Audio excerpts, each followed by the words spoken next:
আমরা আমাদের সঙ্গে অনেক নানা ধরনের মিল যোগাযোগ, একটা চর্চা, জল্পনা, ভুল খবর, নানা ধরনের একটা প্রভাব চলে আসে। তো যে ধরনের খবর, যে ধরনের ঘটনার কথা, যে ধরনের ভিডিও, যে ধরনের অডিও সোশ্যাল মিডিয়ায় বাংলাদেশ থেকে আসছে, তো কেন্দ্রীয় সরকার সেগুলো বন্ধ করার একটা ইতিবাচক পদক্ষেপ তো নেবে।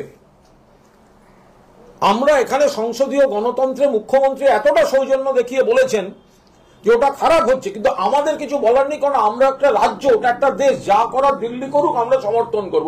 আরে দিল্লি কিছু তো করবে, নইলে রোজ এটা কি করে হতে পারে? সেক্ষেত্রে এই আলোচনাটা চলে আসবে যে দিল্লির প্রায়োরিটি কোনটা, ওইটা থামানো নাকি ওটা ব্যবহার করে এখানকার বিজেপির রাজনৈতিক উদ্দেশ্যে কোনো আবেগকে প্ররোচনা দেয়া।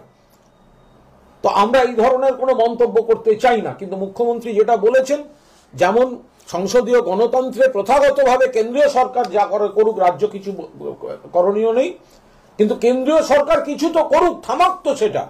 দরকার হলে রাজ্যগুলোর মতামত নিক, কিছু তো করুক, কথা বলুক তাদের সঙ্গে। এটা কিভাবে হতে পারে যে রোজ সকাল থেকে এগুলো সোশ্যাল মিডিয়ায় ছড়িয়ে পড়বে, আর আজকালকার দিন ফলে ঘটনা কোনটা ঘটনা কোনটা ঘটনা নয় কিছুই বোঝা যাচ্ছে না, যেগুলো ছড়িয়ে পড়ছে সেগুলো ভাবাবেগে আঘাত করার মতো।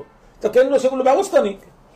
বিশ্ব হিন্দু পরিষদ এবং তাদের শাখা সংগঠন তারাও আচমকা আগামীকাল পেট্রাপোল সীমান্তে যাচ্ছে, কোথাও কি রাজনৈতিক? আমরা তো বারবার বলছি এটা বাংলাদেশের ইস্যু।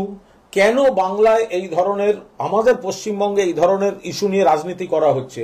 বিজেপি, আরএসএস, বিশ্ব হিন্দু পরিষদ বা যাদের যা বক্তব্য, আপনারা কেন্দ্রীয় সরকারকে বলুন। পশ্চিমবঙ্গ সরকার তো বাংলাদেশ ইস্যুতে কেন্দ্রীয় সরকারের পদক্ষেপকে সমর্থন করবে জানিয়ে দিয়েছে। তাহলে বাংলাদেশে কি করা উচিত? পশ্চিমবঙ্গ সরকার করবে না, এটা আলাদা দেশ, ওটা তো করবে ভারত সরকার। তাহলে বিজেপি তো চালায় ভারত সরকার।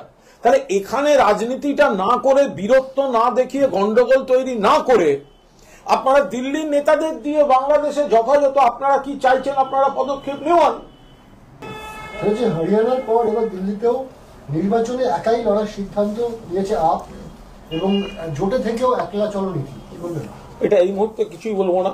এটা আমাদের সর্বভারতীয় নেতৃত্ব বিষয়টা দেখছেন, যারা সর্বভারতীয় নেতৃত্ব সমস্ত রকম সর্বভারতীয় রাজনীতি যেটা বিশ্লেষণ করেন তারা সিদ্ধান্ত নেন। এটা নিয়ে আমাদের এই মুহূর্তে কোনো বক্তব্য আমি এখান থেকে দিতে পারবো না।